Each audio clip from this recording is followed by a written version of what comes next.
UFC Vegas 56. We have two of the best strikers in the heavyweight division throwing down in the main event. Other than that, Felice Herrig will be putting the phone down. She will no longer be taking pictures of her feet, at least for the day, as she steps back into the octagon. We've got a couple other intriguing matchups throughout the fight card. You guys know the routine. We'll be getting to those. I am excited to announce that we're going into this fight card coming off a perfect 3-for-3 event for the last UFC fight card that took place.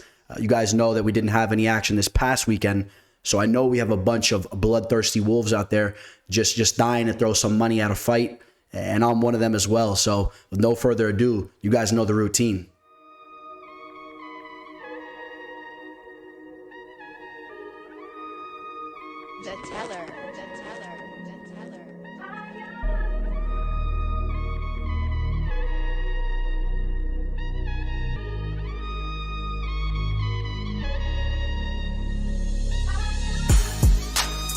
It's another day, left jab, right jab, this is MMA. Mixed martial arts, quick body parts, undefeated when I pick 'em. Who the champ, who the victim, looking in my crystal ball, I predict the winner. Never stop fighting, if you lose, keep your chin up. Know how the game go, I'm a smart fella. Welcome to the show, this the MMA fortune teller.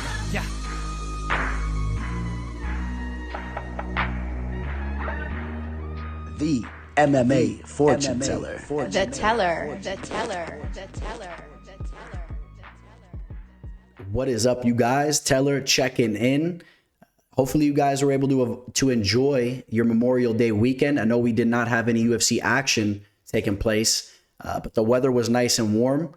So for those of you guys that live in the northern part of the United States, for you fellow countrymen, hopefully you were able to enjoy the warm weather. I know you guys have been freezing your butts off all winter, and it was very warm down in Florida. So as you guys see, I got a little color. I had to chop the mop off and was enjoying the waves and whatnot. So hopefully you guys all enjoyed the weekend. Of course, it could have been a little bit better if we had some action, some fight action going down, but we got some big fights to look forward to this upcoming Saturday. As mentioned, the big heavyweight showdown in the main event, undefeated prospect, I guess, if you still want to call him a prospect at this point in time, Movsar Evloev taking on Dan Ige. He's facing some of the stiffest competition that he's faced off against thus far is Movsar. So we'll see how he performs. A couple prospects coming off Dana White's Contender Series in Lucas Almeida and Karolina Silva. We got a newcomer in Askar Mazarov. This guy is nonstop action. If you guys had the pleasure of breaking down any film on him, this guy goes out there and looks to take his opponent's heads off, take his opponent's head off. So this is a guy that I really think will be a treat to the division if he can hang around. And you guys know the deal with Atomic Alonzo Menafield. He looks to do the same type of thing. As mentioned, Felice Herrig putting the phone down, not taking pictures of her feet, at least for the day. She probably will jump right back to that Sunday. Supposedly she makes more money taking pictures of her toes than actually scrapping inside the octagon. So other than that, some legit talent throughout the card. You guys know my boy Andreas Michailidis is throwing down and he's dropping down in weight, dropping down to the welterweight division, and he's taking on the Russian newcomer. We'll be getting to that fight here shortly. But kicking things off, we do have Erin Blanchfield taking on Aldrich. But real quick, for those of you guys that didn't know, I already did my recap of UFC Vegas 55. I did a whole video that's here at the channel. But real quick, we did go a perfect 3-for-3. Just want to brush upon the plays that we did capitalize on because we hit in a big way. Chidi and Njokuani straight up, 5 units at -195. Chidi and Njokuani inside the distance. Grab that at dog odds, +105. 2 units thrown on that. And then we threw some sprinkles on top of the ice cream there with Michel Pereira. 4 units at almost basically a pick'em line at -120. So really capitalizing on the odds there and having ourselves a great event. This past event. And again, if you want to hear my thoughts on the entire card, the decision and the main event between Holly Holm and Ketlin Vieira, the video is there. So jump in the comment section over there. I'll meet you over there. But other than that, we're going to jump right into the upcoming fight card. Coming in extremely hot right now, Erin Blanchfield taking on Aldrich, whose stock is also riding very high. This is a great fight to kick the card off here. Erin, cold-blooded Blanchfield. This girl has really proven to be a very competent fighter. Extremely polished with her grappling and her strength and toughness. She's really been pressuring fighters and just breaking them. What she did to Miranda Maverick really put her on the map. Of course, she did handle business also against Sarah Alpar. Sarah Alpar, a fighter that I'm not extremely high on, but what she was able to do against Miranda Maverick was definitely noteworthy. JJ Aldrich, a girl that you guys know that I've been very high on as far as her striking goes. She has the fact that she's a southpaw to go along with her technique on the feet. It gives a lot of girls problems. And again, I really feel that she is one of the model fighters as far as if you were to model your striking off of. She's just very technical. She doesn't get crazy in there. She doesn't get wild. She's always grounded. Hands are always up, elbows are always tucked in. She's always guarding her chin.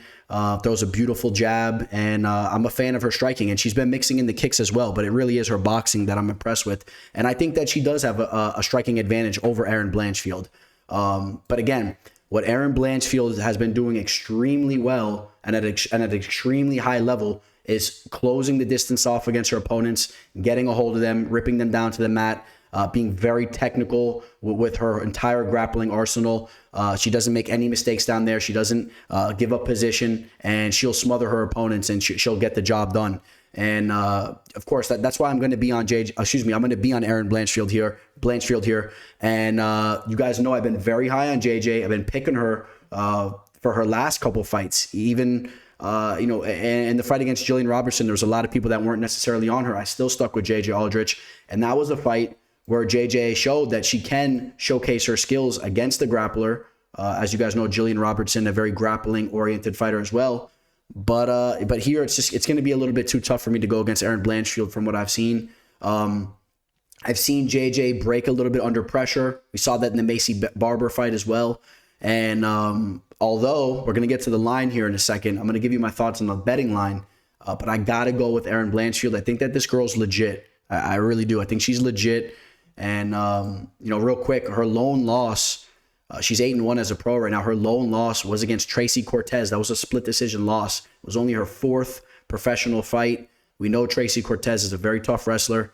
But since then, knocking out Victoria Leonardo, and like I said, handling her 2 UFC fights. But just what she did to Miranda Maverick was definitely, it was noteworthy, as I said. It really put us all on notice.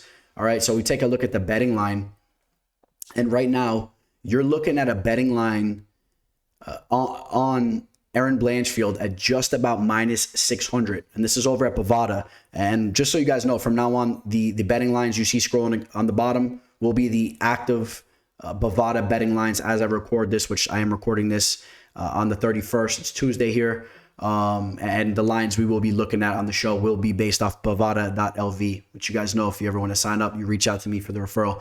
But that's a crazy line here, in my opinion. Almost basically a minus 600 line on Erin Blanchfield against a girl in JJ Aldrich that has shown she's working on her takedown defense, and on the feet, she's going to get the better of Blanchfield on the feet. So Blanchfield better hope she can close the distance and make it an ugly fight and get this fight down to the mat, and then shine down there. And obviously, the odds are that she will get that done. But I don't agree with this betting line right here. I think there's way more value on JJ at a plus 405 line. But I'm picking Erin Blanchfield to win the fight. I think she gets the job done. But again, as far as the betting line goes, understand what I'm telling you guys here. The value, in my opinion, is on JJ Aldrich. Guys, I want you to understand what I'm delivering here on the show, because I know some of you guys will be a little confused. Let's say, for example, if I say I threw an official play on JJ Aldrich this upcoming weekend, and it was a 1-unit stab or something like that, and then you guys start saying, oh, but you picked Erin Blanchfield to win the fight. Understand the game that we're playing here. JJ has some value on her, in my opinion, but I think Erin should get the job done here. Making his UFC debut, we have the Russian Rinat Fakhretdinov taking on my Greek brother, Andreas Michailidis. This guy, Rinat, taking a look at him, I know what a lot of you guys are thinking, right? A Russian fighter coming in. He's 20-2. He's making his UFC debut here. You guys think he's going to be one of the next top fighters? He's going to go in and start just steamrolling everybody. We already see the betting line. He's coming in as a pretty hefty favorite. Did you guys actually break down tape on this guy? Because from the couple fights I was able to pull up, almost about 4 fights, I was not impressed from the abilities he showcased to me. If I was to say anything that somewhat impressed me based on what he's done, is it seems like he has a little bit of a knack for getting the job done, pulling off something to kind of just seal the deal in specific fights where things weren't necessarily going his way that much, or where he was just kind of looking stagnant, and then all of a sudden he was able to grab a hold of a choke or whatnot. As far as his striking goes, on tape from the fights I pulled up, I was not impressed. And it actually seems like he's been falling in love with the striking, as you see him hitting the pads here. But in his fights too, he's willing to exchange on the feet, and I have not been impressed from what I've seen from him there. He's shown the ability to be decently well-rounded. He's a strong man for sure. He's definitely strong. But you know what? I think that Andreas is live in this fight here. Now, keep in mind, Andreas is dropping down from the middleweight division down to the welterweight division here. I think that's a good move for him. When you looked at his physique and his past fights, I felt like he was always a fighter that could drop down in weight. He was a little thick, in my opinion. Andreas is a guy he's been a pro for a while now. He's a well-rounded fighter. He's not necessarily going to knock your socks off with one particular thing that he does, but he's a decent, well-rounded fighter. We know what happened to him in his last fight. He went out there, tried to implement the grappling game plan against Pereira, and then he got caught with the flying knee in the second round. Pereira is just an absolute sniper, and he caught him there.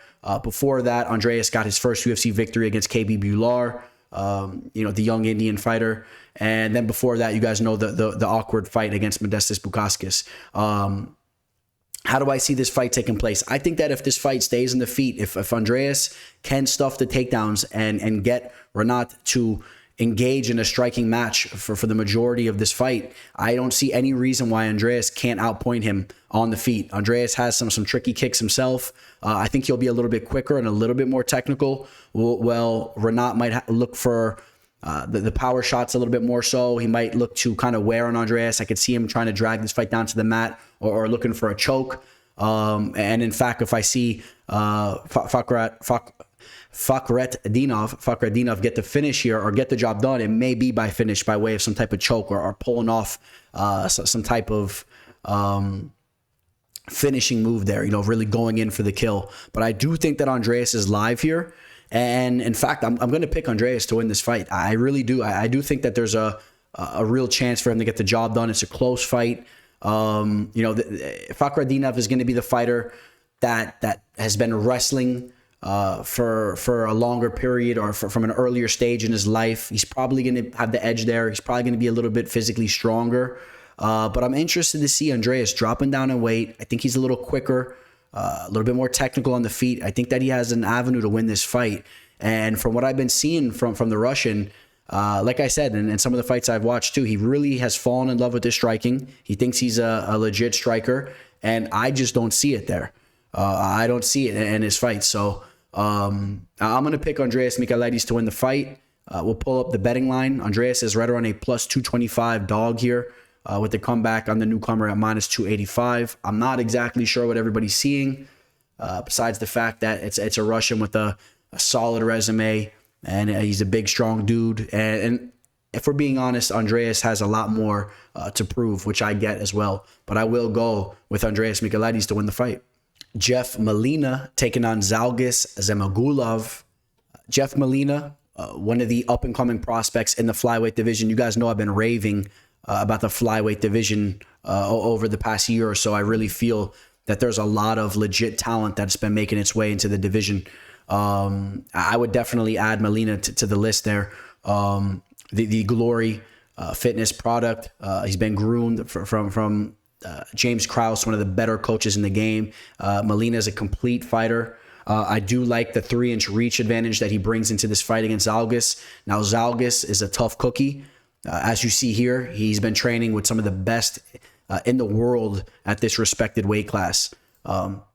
You're talking about Morozov, Pantoja, Adriano Moraes. If you guys aren't familiar with him, he fights out of the UFC, one of the best flyweight fighters out, period. I mean, so it's good to see that Zhalgas is getting it in with some of the top talent. That being said, I think this is a little bit of a tough stylistic matchup for him. Like I said, I do like that 3-inch reach advantage that Jeff brings in to this fight. Zhalgas is coming off a knockout loss where Manil Cape really put him out. When I break film down on Zhalgas, he's a complete fighter. He's strong in the clinch, strong with his grappling. But Molina is prepared in all those fields. And, some of the fights I was breaking down, I was rewatching, the Julian Paiva fight. That's a fight that kind of, you can definitely take some things from that fight as far as what Jeff Molina will look to do here, striking from the outside and whatnot, and where he could have some success. When you actually look into the Jerome Rivera victory for Zhalgas, where he did pull off that standing guillotine, it was a really dope choke. He basically lifted him out of the air. It was a bully choke. It was very impressive. But if you guys remember, towards the beginning of that fight, Jerome Rivera actually had decent success there, landing some shots from the outside as well. And Jerome Rivera is a fighter that has proven to not be a UFC caliber fighter. Jeff Molina is by far a step ahead there. So the avenue is definitely for Jeff Molina to do his thing on the feet from the outside, be quicker, be more athletic, and then understand that Jeff Molina is a very well-rounded fighter as well. He has solid jiu-jitsu skills if it goes down there as well. So yeah, I am on Jeff Molina to win this fight. Jeff Molina will have a 2-inch reach advantage with the 3-inch reach advantage that we talked about. From a betting perspective, we'll pull up the line here. Jeff Molina right around a -182 right now. With the comeback on Zhalgas right around +150. I will say this, I don't want to disrespect Zhalgas. I know he's only won one of his last 4 fights, but he's been fighting legit competition, at least as far as the fighters that he's lost to. I do think that he's a respectable opponent, but Jeff Molina is a step above in my opinion here, and he should come through. Jeff Molina should come through here. But Zhalgas does carry some power as well. He does headhunt at times, which could be dangerous for his opponents. But I think that Jeff Molina will be a step ahead there.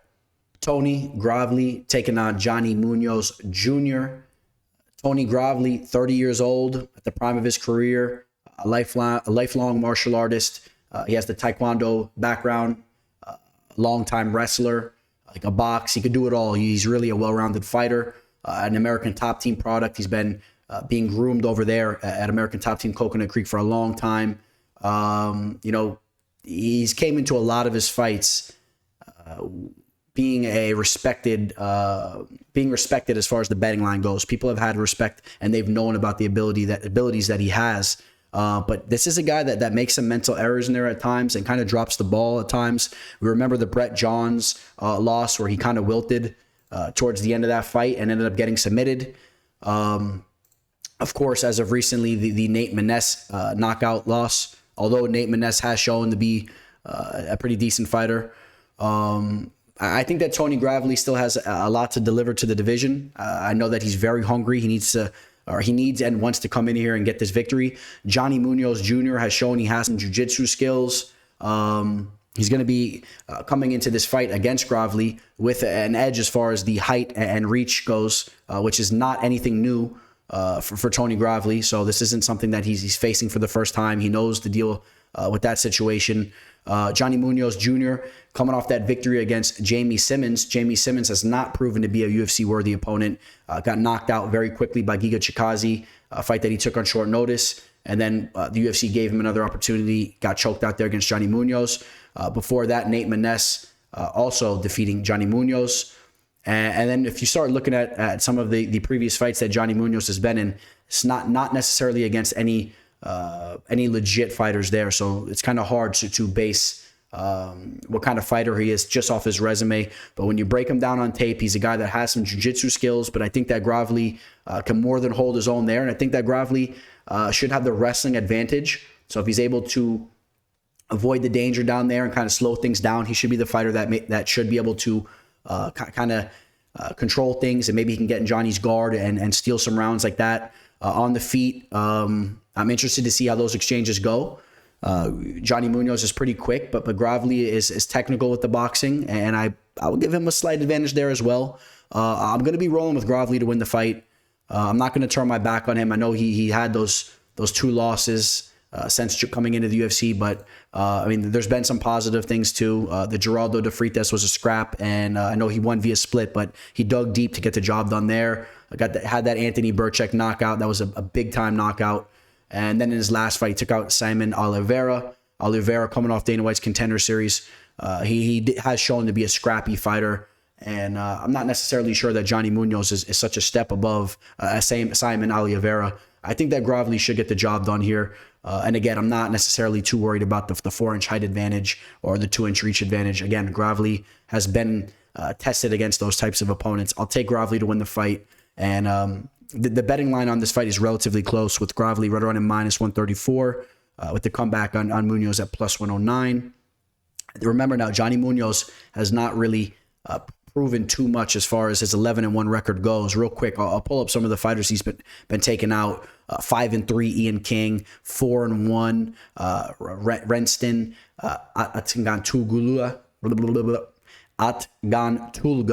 I mean, guys like Uriel Casio Dominguez, who's 4-4, a 500 fighter, a 7-11 Anthony Zender. We're talking about guys here that have losing records, 2-4 Zane Douglas. So another losing record in Musa Tolliver. You guys catch my drift here. So a very unproven Johnny Munoz Jr. Although he has the look and whatnot, I need to see more from him there. I'll take Gravely to win the fight. Benoit Saint-Denis taking on Niklas Stolze, the Green Mask. Man, Stolze coming off a brutal knockout loss against Jared Gooden, which it's so crazy when you think about it. That was just 9 months ago. Since then, Jared Gooden lost in the UFC and has already had 2 other fights outside of the UFC. Has been since cut, and he's just jumping right back on the horse. So shout out to Gooden trying to make his way back onto the big show. A tough customer there, and he really put Stolze out in that fight. Wobbled him early in the fight as well. Niklas Stolze definitely showed to have below average striking defense in that fight. That's something that you really got to worry about with him. Before that, the loss against Ramazan Emeev. We know Emeev is a very underrated fighter who tends to control and dictate the pace against a lot of his opponents. Stolze, a guy that has some jiu-jitsu skills. He's light on his feet. Decently athletic. He has a wiry frame, 6'1", with the 75-inch reach for the division. But the issue, again, the striking defense is very suspect. Benoit Saint-Denis loses his last fight to Zaleski dos Santos, a fight that I'm very familiar with as I rewatched it again the other day. That was a fight where I had action on Zaleski dos Santos. That was a big-time fight card for me. If you guys remember, there was this very funky referee on that fight card who really was messing things up in that fight. A lot of people argued the fight should have been stopped. That's one thing. But then you remember there was a point taken away on Dos Santos. This was a winning bet for me. I did cash on it. But in that fight, I faded Saint-Denis here. He was making his UFC debut. He only had 8 professional fights at the time. We know Zaleski dos Santos is a proven veteran. It wasn't necessarily a fade on Denis's skills, but he just was not proven to me at that point. Well, I'll tell you what, that 15-minute war that he was in with Dos Santos more than proved to me that he is a very tough customer. He has decent striking.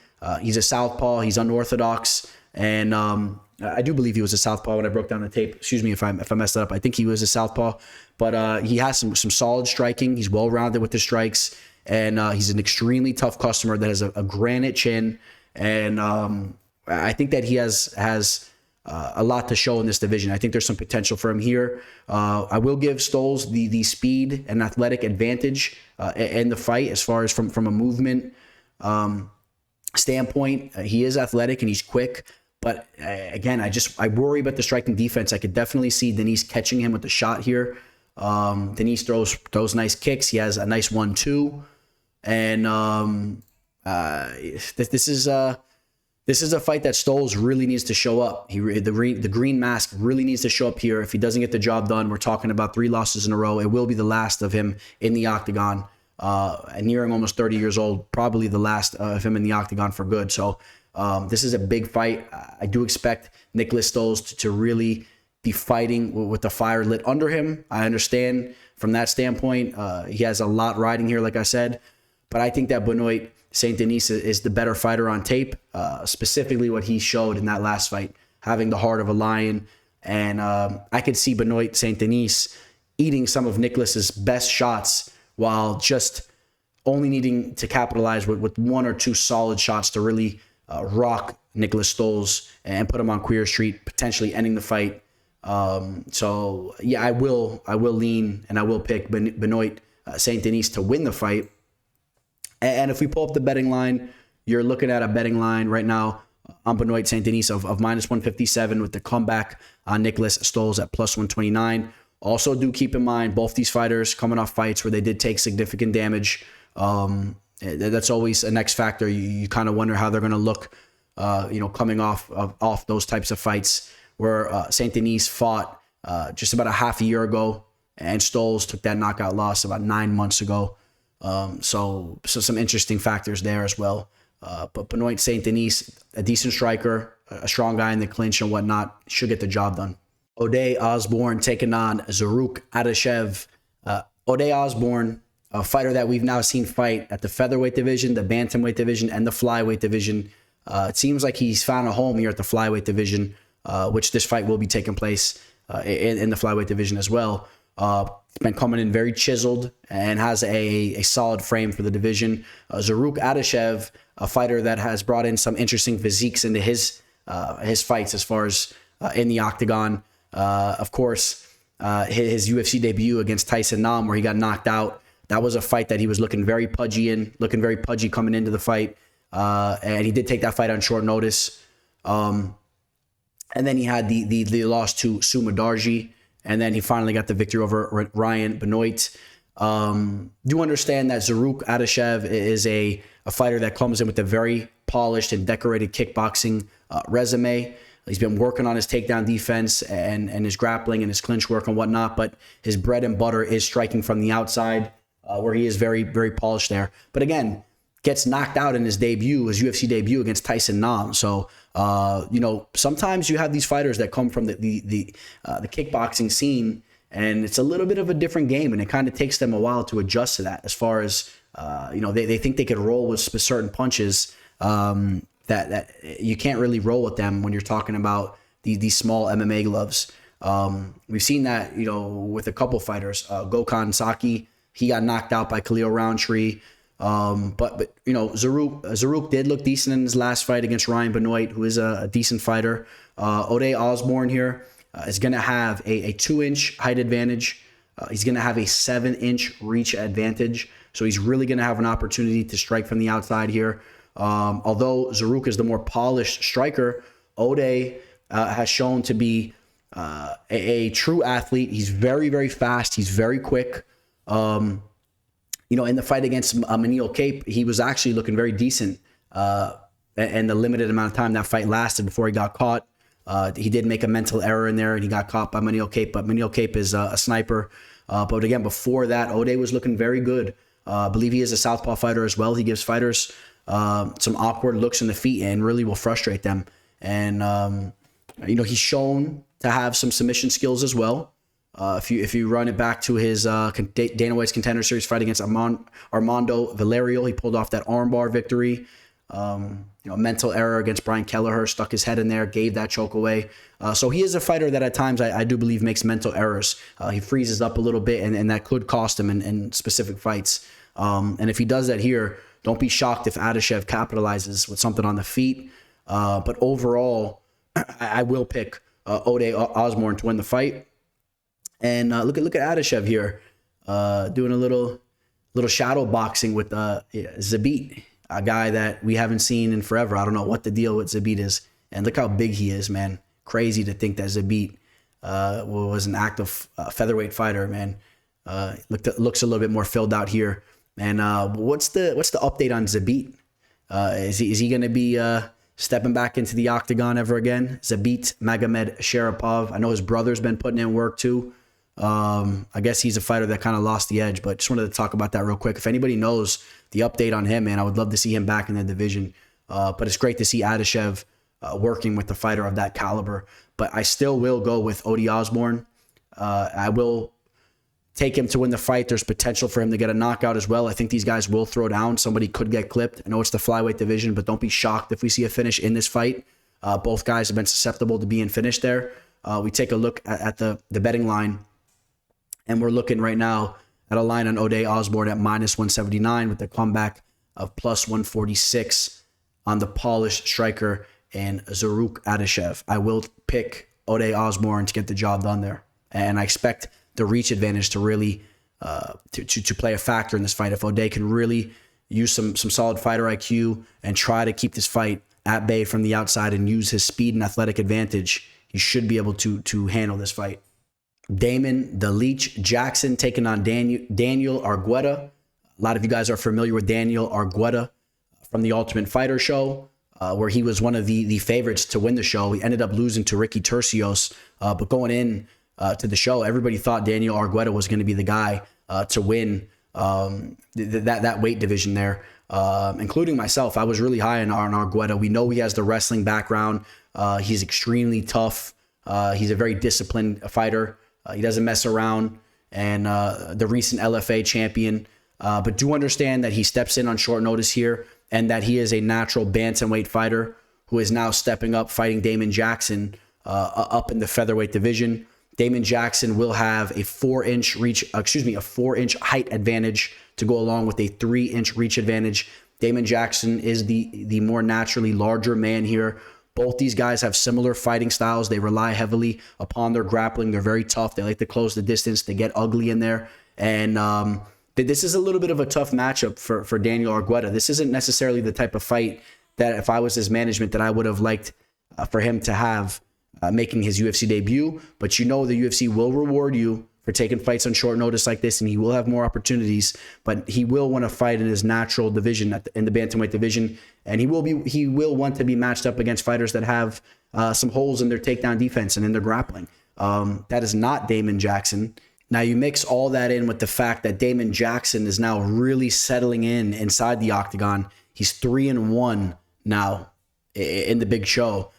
So he's really at home when he steps in there at this point in time, especially with the 3 victories that he's had in the UFC against respectable opponents in Kumwela Kirk, Charles Rosa, and of course, Mirsad Bektik in his debut. The lone loss against Ilia Topuria, an undefeated fighter who is one of the hottest prospects in the game. And Damon Jackson understands that. So he still goes into these types of fights completely expecting to get the better of a guy in Daniel Argueta, who's going to have a lot of octagon jitters. He's looking to fulfill his dream of finally getting a victory inside the big show. I think that edges Damon Jackson. I think that Damon Jackson will be a little bit more calm, cool, and collected, and will be able to implement his game plan out there. While Daniel Argueta might make some mental errors, he might be a little bit more tight than he already is. And I think that Argueta is a guy that will be hanging around inside the UFC for some time to come in the future, but in the bantamweight division, of course. And this is going to be a big learning experience for him at only 28 years old still. His prime is still around the corner. This will be a fight that will really help develop and make him a more complete fighter. But at the end of the day, I do think that Damon Jackson is going to be the fighter that gets the job done. I think Damon Jackson is going to be more of the fluid striker on the feet to go along with the 3-inch reach advantage and the 4-inch height advantage, which he can implement his kicks with. I think that he'll be a little bit more active there. He's tough on the feet. He's not necessarily the most polished with his striking, but he brings it, and he'll throw a lot at Argueta there. While Argueta is a little bit more compact and a little bit more stiff. Let's pull up the betting line here. Over at Bovada, Damon Jackson's a -525 favorite, with Daniel Argueta being a +365. From a betting perspective, I'm not crazy about this line at all. If you're taking Damon Jackson, I think the value is without a doubt on Daniel Argueta. Let's understand, Daniel Argueta is a guy that constantly gets his hand raised. He's undefeated as a pro, but do understand he really did lose as a pro. He lost on the Ultimate Fighter show. It's technically an exhibition match, but lost to Ricky Turcios, who is very talented. But the point being that Daniel Argueta knows how to get the job done. He's a guy that trains like crazy. He stays in phenomenal physical shape. He's a guy doesn't matter if he's taking the fight on short notice. He's always prepared. He's always waiting for these types of moments, and he's a game fighter. So I mean, if you were looking for somewhat of a live dog at ridiculous odds, maybe you want to take Daniel Argueta here. But just understand that he's fighting a guy that's a lot more rangy than him and does what he does well, just as good or better, and probably better. Damon Jackson's underrated with this ground game, I'm telling you guys. So it's an interesting matchup. But again, the value on Argueta, Damon Jackson has a lot more factors leaning his way to get the job done. Joe Solecki taking on Alex da Silva. Joe Solecki coming off his first UFC loss. It was a very tough fight for him against Jared Gordon. It was a split decision loss, and it was a fight where Gordon really looked to implement that same type of game plan that Solecki really implements against his opponents. A very grappling heavy oriented type of fighting style. It was a grueling fight. And Solecki came up a little bit short there. It was a tough fight.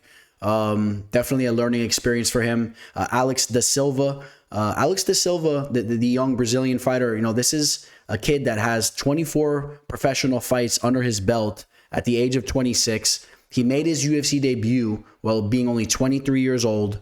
We know that he got submitted by Alexander Yakovlev, who Yakovlev was just a crafty veteran, and he had so much more of a benefit going into that fight with the experience. I don't even care that Alex da Silva had so many fights even going into that fight. Still, he's just a kid. He's 23 years old, and the level of talent that Yakovlev has fought against before going into that fight compared to da Silva was really it was not near even there. So Alex da Silva bounced back with the big victory over Rodrigo Vargas, who's shown to be a tough customer. And then in his last fight, he loses to Brad Riddell. Brad Riddell is one of the more underrated fighters in the game. And people that really know what they're watching know Brad Riddell is a nasty Muay Thai striker with very good takedown defense and very good defensive grappling. And Alex da Silva was able to go to a decision with him. So props to him for that. I think that Alex da Silva is rounding out his skills. He's decently athletic and explosive on the feet. But, Joe Solecki, if there's one thing that he does very, very well, it's using his grappling and his jiu-jitsu. I think that he is one of the more underrated fighters in the game with that. And I know he's coming off a loss where he wasn't really able to implement that style throughout the entire fight enough to get the job done. But I do have respect for Gordon there. And Joe Solecki looked good in the first round, but he did lose a little steam going into the later rounds. But I think it motivates him more than ever. I think that he has an edge in the grappling department against da Silva. Da Silva is a fighter that favors his striking more so. You see him here working on the takedown defense. He's definitely going to be needing to use these skills here in order to get the fight done. Because if he's not able to stuff the takedowns or keep Solecki off of him, the fight could end early. Solecki will take your back and he will choke you out, or he will control you for a long period of time and solidify rounds. On the feet, Solecki's been working on the striking as well, but I would edge da Silva there. I think that da Silva has shown that he's pretty capable there. Although Solecki's been working on some things as well, and I think he's a stud athlete. Solecki comes in here with a 2.5 reach disadvantage, even though he's an inch taller. This is an interesting fight here. I'm going to lean Solecki. You guys know I've been very high on Solecki. I'm not going to necessarily turn my back on him after that loss against Jared Gordon. I know Jared Gordon just lost his last fight as well, and he was fighting some stiff competition, but I think that Jared Gordon is a truck. And, I guess the name Truck comes up. Obviously, you guys know it's a reference to the Truck Gordon, not that Gordon, but Jared Gordon is just a very solid dude, pushes a good pace. And I think that Solecki just came up a little bit short there. I think it was a little bit of an off night for him in general. And I think that he bounces back here. I could see him getting the submission victory as well. We've seen da Silva submitted, like we talked about in the Yakovlev fight. And then also understand that even though you see the resume 21-3 as a pro, Alex da Silva, towards the beginning of his career did fight a lot of lesser of competition. So understand that as well. Where Joe Solecki, he has less fights as well. He only has 14 professional fights, but he's a guy, like I said, that could really, really do some damage on the mat. And that's kind of the deciding factor for me to lean towards Solecki's way. I think that there's some real potential there for him to get a victory or really dominate with the grappling. Joe Solecki right around a -180 and -179 on Bovada. Alex De Silva with a +142 next to his name there. From a betting perspective, I think that this line is pretty accurate, in my opinion. I think the line is pretty accurate. Again, don't forget what Solecki brings to the table just based off that last fight. He's really a guy that's gone in there and has dominated his opponents with the jiu-jitsu that he possesses.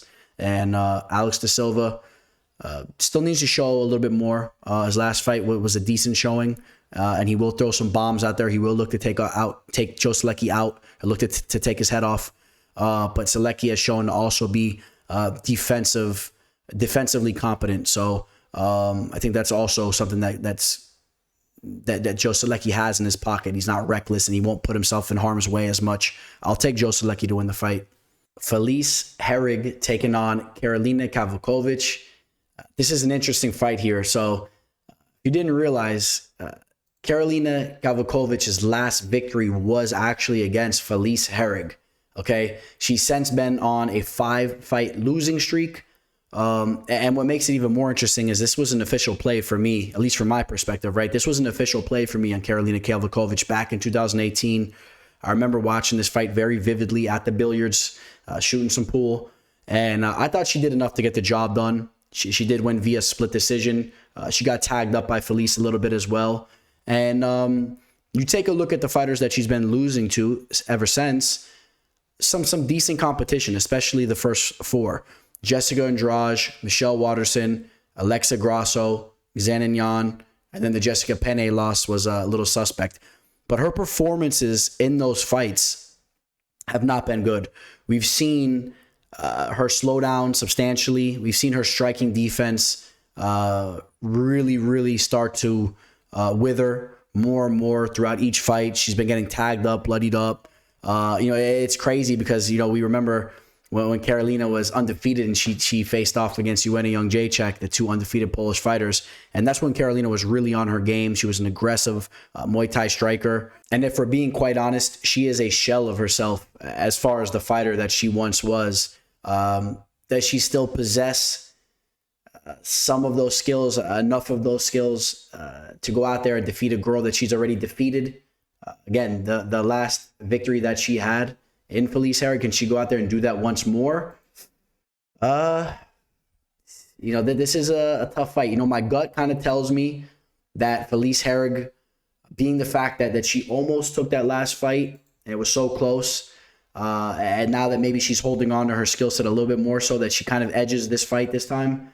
But also being the fact that Karolina came through for me, delivered the money to my pocket on that night back in 2018 in early April. I'm kind of holding on to that a little bit. I'm going to give Karolina the pick here. She came through for me. I'm going to say that she's been really motivated. She's lost to some very stiff competition as of recently. Maybe that has something to do with the fact that she hasn't looked as good, which, as you guys know, I don't necessarily feel that that's just the case. I do believe there is definitely a drop in the skill level, but I'm going to give her a slight benefit of the doubt here. And I'm going to say that she rises to the occasion, gets the victory once again over Felice Herrig. We know that she's putting in work. You see it over here, over at American Top Team with some great talent like Joanna. Let's see if she can sharpen some things up enough to go get the job done against a girl that's really been focusing on her OnlyFans and Felice Herrig. Felice Herrig is this very slight favorite here against Karolina. I'll take KK to win the fight. Checking out some of these lines here over at bovada.lv. You guys know this is the sportsbook that I use. If you're interested in joining a new sportsbook, reach out to me. I'll give you my referral link, and I'll also give you all my fight picks for free for this fight card if you sign up through the link, and you'll get a bonus in your account as well. It's a no-brainer. In my opinion, it's the best sportsbook out there, and do not hesitate to reach out to me. And what do you think about this line right here? Taking a little look over here. Got money to make, boys. The UFC newcomer Askar Mazarov taking on Alonzo Menefield. This guy Askar, if you guys pull up any fight tape that you could find on him on the web, it's all going to be action-packed. This guy goes in there and looks to take your head off. There was one specific fight he was fighting over, I believe in Japan, at least I know it was over in Asia, and he was involved in a brawl. His right hand got stuck up in the ropes, and he didn't give a damn. He was still throwing left, right, just swinging hooks as his right arm was completely entangled in the rope, and he was still landing shots. Eventually got his arm out from under the rope and then went on to knock out his opponent unconscious. This guy is an absolute killer. He has some decent kicks as well. He throws some wild spinning attacks with his kicks, has a world of experience, has some questionable losses throughout his resume, that's for sure. Also, one thing noteworthy, he definitely had a major change in his physique over the past couple years. You could pull up some fights on him early on in his career where he was much more slender. He was fighting right around a catch weight at the time, or fighting in the middleweight division, and has since really bulked up. Is that based on the fact that he started to hit the weights a lot more? Maybe he started to really implement more of a physical training into his regimen. That's possible. Is it the fact that he dabbled with some steroids and stuff like that, some performance enhancing drugs? I think that's a very likely possibility. We're talking about a real physique change, and as you see here, he's still he's a massive dude. But you could pull up videos of him not looking like this at all. Like I said, being completely wiry and kind of almost skinny for the division that he was fighting in back then.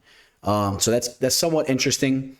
Take that for what you will. I don't want to say it in a negative fashion. Maybe he's really just been grinding, putting the work in. He's bulked up and he's just in there. He's ripping heads off. He has the Conor McGregor style tattoo. And this is an excellent matchup here. Another good thing too, man, he's been getting in work with a lot of top level talent. We've seen him over at American Top Team in Creek. Also, he's been putting in work with Comzat, did some training with him. So he's been all around getting it in. And I think that will start to show in his fights. That's always a very big plus when fighters are putting in work with other top level fighters. Alonzo Menafield coming off a loss against William Knight. William Knight, a guy that's really been having trouble getting the job done, has been looking very suspect as of recently. Menafield lost to him. His other two victories were against Ed Herman, who was way up there in age at the time, and then Fabio Charant, who could not buy a victory in the UFC if his life depended on it. The Water Buffalo is not a UFC caliber fighter. So you start to kind of analyze Alonzo Menafield, and you kind of wonder, is he really as decent of a fighter as a lot of people believed him to be? We know he has big knockout power. He got into the game late. He's already almost 35 years old. At least Askar has been involved in the world of fighting for a longer period of time, or at least got into the world of fighting at a younger age than Alonzo Menafield did, and it has more room to grow and I believe a higher ceiling to reach. Now, I did say that Askar did have some suspect losses throughout his resume. It wouldn't shock me if Alonzo Menafield looked to use maybe some grappling skills here, maybe try to pull off a choke. We saw him pull off that Von Flue choke against Fabio Charant. There's some possibility for that type of stuff to happen. But I would like to say, and I would like to believe, that this fight's going to end up being a bit of a striking war. I really hope that's the case. I hope Alonzo engages in a striking war where I think that any guy really could get clipped or get put out. Because although I am a fan of the volume and the activity that Askar puts out there, there is some things to be wary of from a defensive standpoint. He leaves his chin up there at times. He really wings his hooks out there and his punches. He throws them out there. But he's an exciting fighter. He looks to finish his opponent. And I would lean him getting the knockout more so than Alonzo Menafield. If Menafield wins, I think that he pulls off something kind of tricky and something that he's learned throughout the last couple of years, where maybe he pulls off a sub or even uses some grappling. Keep an eye on the leg kick game of Askar Mozharov. Those beautiful leg kicks. I've seen him stop a fight almost as soon as the fight started by just cracking a leg kick. Keep an eye on the leg kicks. I think he'll be more athletic. He'll be in and out a lot more so than Alonzo Menafield will. Alonzo Menafield a little stiff at times. And I'm going to take Askar to win the fight here. And we take a look at the live line, and we're looking at a line of plus 136 on Askar Mazarov against Alonzo Menafield with the minus 168 next to his name as the favorite here. I think the value's a lot more so on the dog here. There's some major question marks involved in this fight. I really think it's a little bit of a reckless fight, but I'll say the value's more so on the dog when you analyze this fight. Poliana Botelho taking on Karine Silva. Poliana Botelho, a fighter I always enjoy watching. She's one of the more rare women's mixed martial artists that really goes out there to take your head off. She has some serious power. We've seen her go in there and finish certain fighters in devastating fashion. The Siri Kondo fight was a nice victory for her. Last victory was over Lauren Mueller. Other than that, losses to Cynthia Calvillo, Jillian Robertson, and Luana Karolina. Now the Luana Karolina fight. This was a fight that was very, very suspect for Poliana. She went out there, she won the first round, she was a big time favorite, and she faded in the later rounds. And her grappling was kind of exploited in those rounds as well against a girl in Luana who really hasn't shown to be that decorated down on the mat. And Luana was a step ahead of her, reversing her, controlling her down on the mat. Now that's a little bit of an issue here because Karine Silva has shown to really implement a heavy grappling oriented type game. She will consistently go for takedowns, and not only that, even if she's on bottom, she's dangerous with her jiu-jitsu. I pulled up a fight on her where she absolutely destroyed the forearm of her opponent. Her opponent was very tough, refused to tap, completely shattered her forearm there. So we're talking about some real power with her submission skills. It was very tight. I liked what I've seen from her from the grappling side of things. And I think that she's going to be a step ahead of Poliana, where Poliana will most likely be a step ahead in the striking game. Poliana has shown that she's pretty dangerous there. And I think that she's put a lot more time into her striking, whereas Karine has put more time into her grappling. All right. Karine is a stout girl. She's a strong girl, very physically strong girl. She's 3 inches shorter here. The same reach, 67 inches. I was very close with going with Poliana Botelho here at an underdog pick here.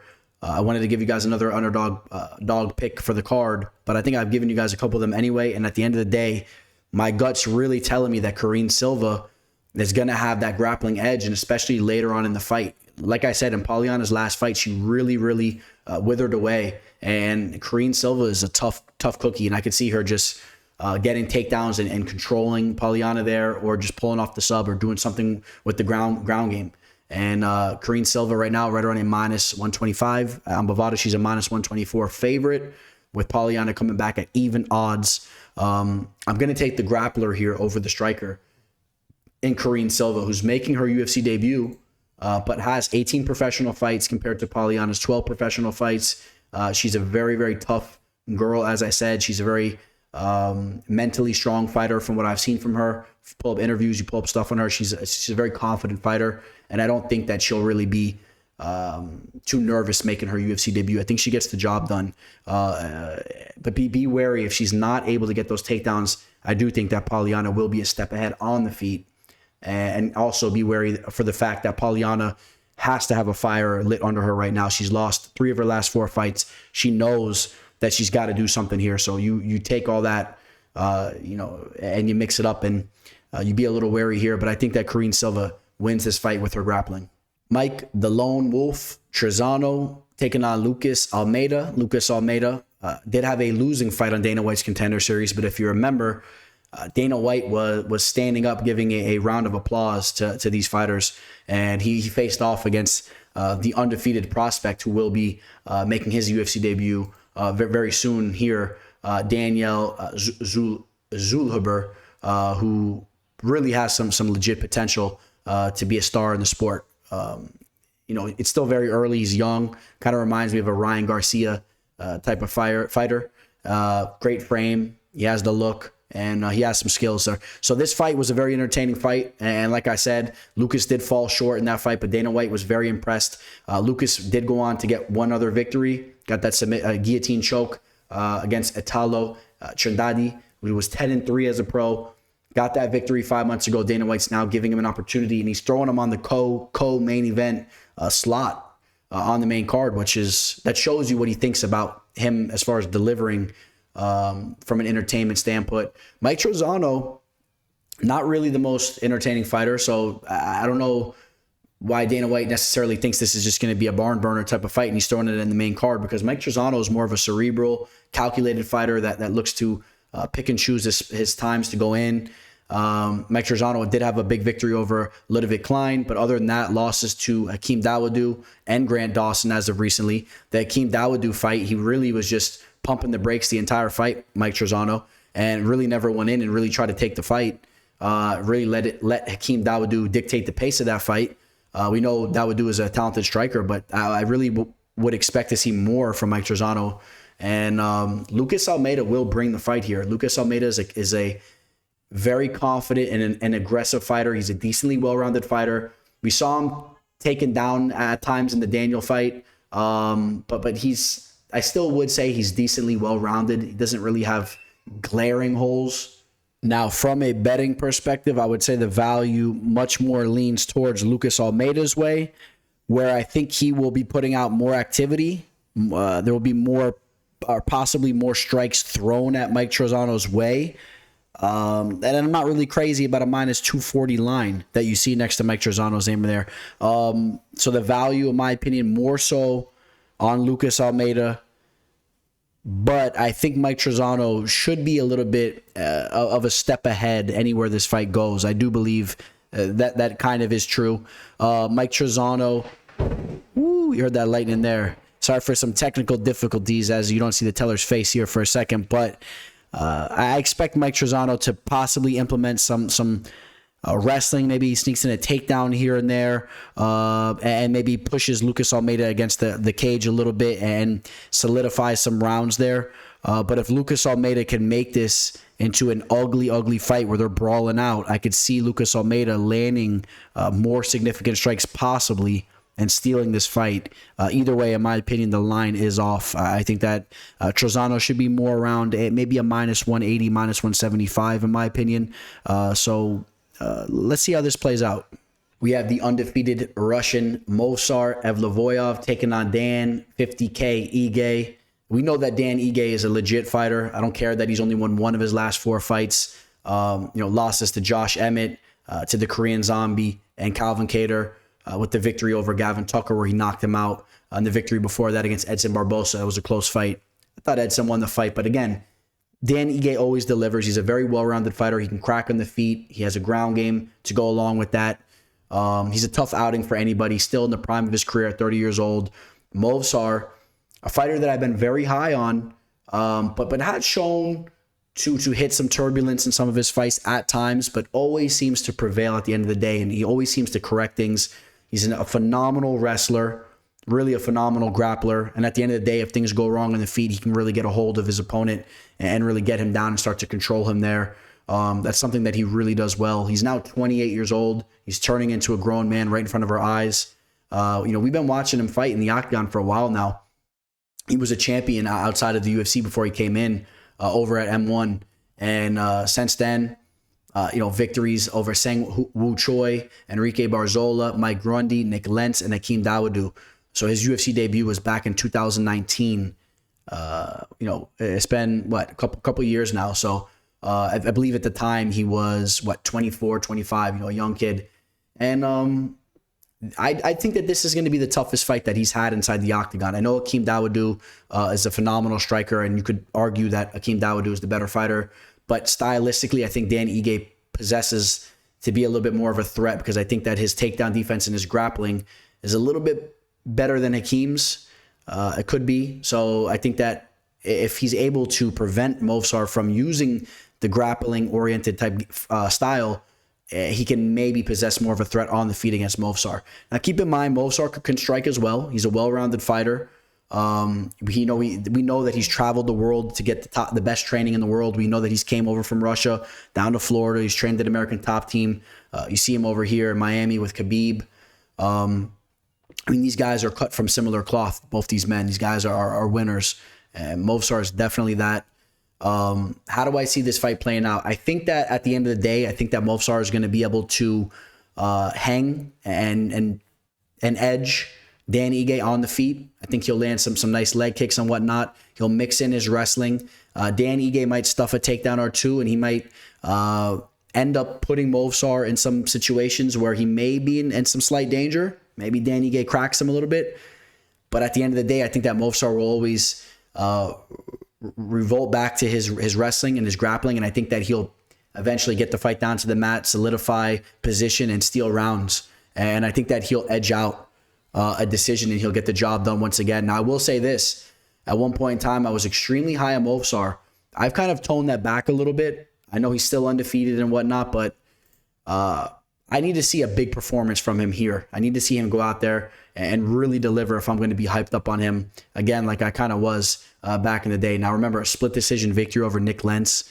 Some of these fights, and when you look back in retrospect too, Mike Grundy's really fell off a cliff. The unanimous decision there, it's not looking as good. I need to see a big victory from him here. He's a minus 400, so people still are big believers in his skill set. I don't want to jump off ship yet, but I need to see him deliver. And I will say he gets the job done, but the fight may play out a little bit closer than some believe. He's a minus 400 favorite here. Dan Ige at plus 305. I think the value is probably more so on Dan Ige here, in my opinion, but I think Movsar gets the job done. All right, we're here at the main event. Do excuse me for the quality of my face here. I know it's dark. I had an issue with the lighting, and like I said, we're working on the whole new setup here, and I just wanted to get this video out to you guys, and a lot of you have said you don't even really care to see my beautiful brown eyes. You're more wanting to hear my analysis on these fights, but just understand that you're going to be seeing a way better product very soon. And for the next video, in fact, I'll actually be at the desk. Things will still be being set up in the office, but I'll be at my new desk and we'll have the lighting set up and whatnot. So big things coming up, but I appreciate all you guys bearing with me here. Jairzinho, Rozenstruik taking on Alexander Volkov. Two of the best strikers in the division, period. A little bit of different type of strikers where Volkov really looks to put the volume on you and Rozenstruik looks to take your head off.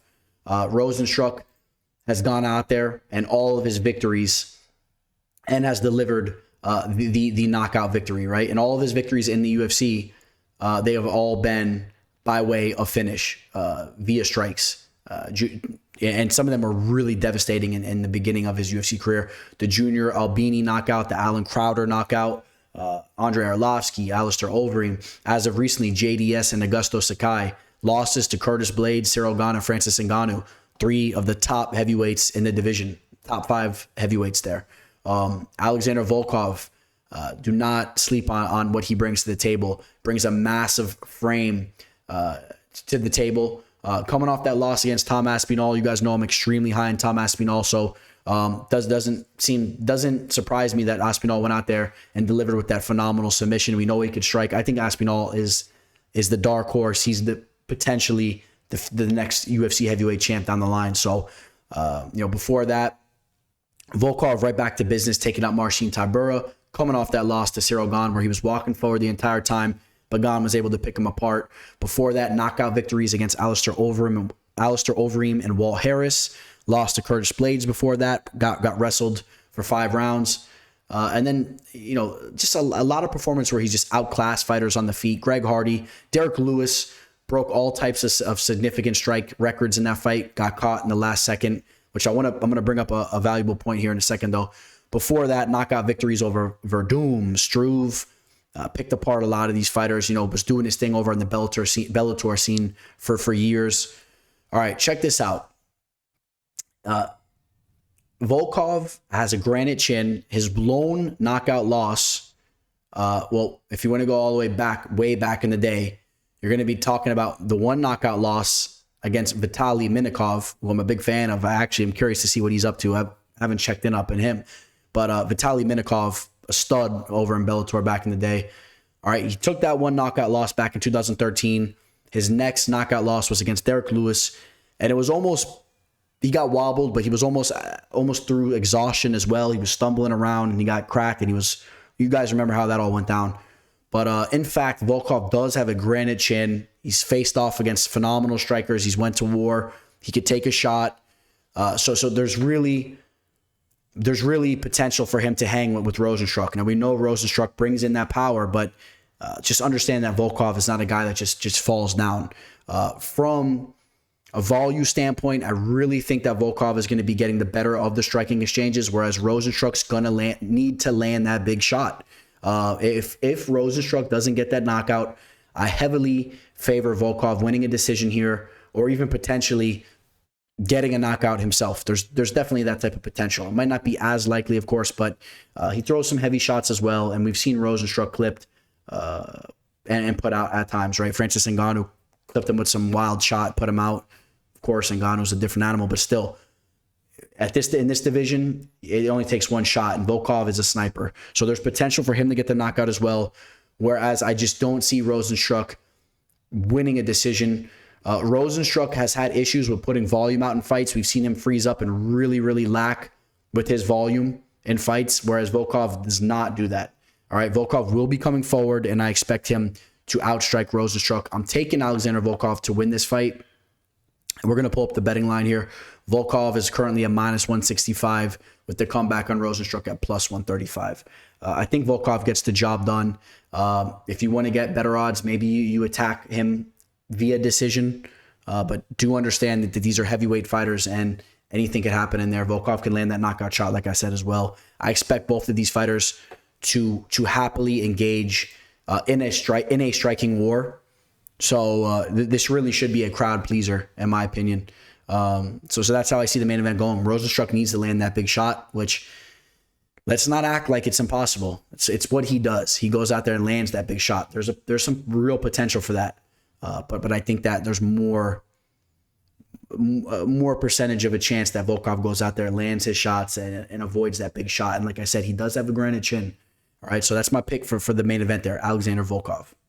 All right, guys, so that's going to wrap up Rozenstruik versus Volkov. Again, just excuse the video quality here. Just bear with me, guys. And again, like a lot of you said, you don't even really care about seeing me, but it's all going to be polished up.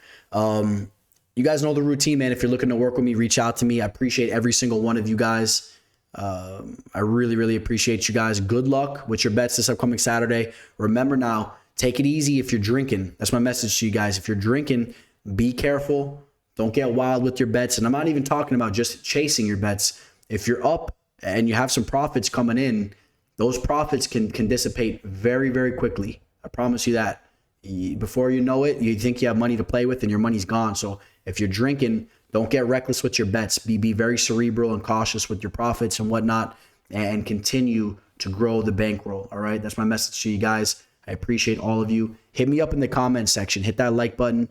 Let me know what fights you guys are looking forward to. I want to chat it up with you guys. Hit me up in the comments section. Love you guys. Signing out. Teller. Welcome to the show. This is the MMA fortune teller. Yeah.